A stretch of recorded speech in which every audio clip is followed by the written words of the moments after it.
Hoy en Estudio 1 entrevistamos a Abderramán, de Ofertaman. Muy buenas noches, hoy tenemos con nosotros a Abderramán. A usted le conocen también como el rey de la oferta, ¿eh? Sí, bueno, antes que nada agradecerle que me haya invitado a su programa, amigo. Y aprovechando que es la segunda semana de rebajas, le voy a hablar un poco de la estrategia comercial. Porque los que están de rebajas están ahora, pero los paquis siempre están. Se pasa el día en el Badulaque, amigo. Abre las 24 horas del día. De los 32 hijos que hemos tenido, no ha visto nacer ni uno porque siempre estaba trabajando, ¿entiende? Siempre. Bueno, hay un dicho pakistanés, ¿no? Donde cobran 2, trabajan 3. Muy interesante. Vamos a conocer un poco mejor al señor Abderramán, a usted y a sus negocios.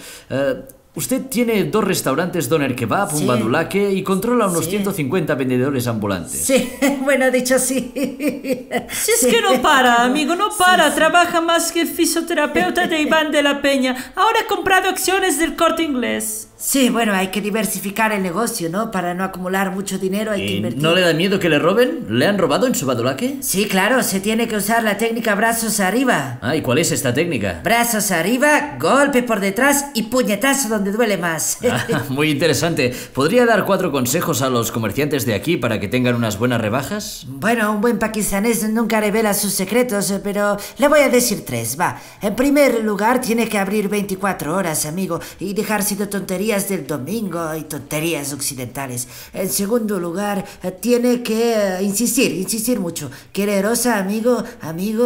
Y en tercer lugar, no hay tercer lugar.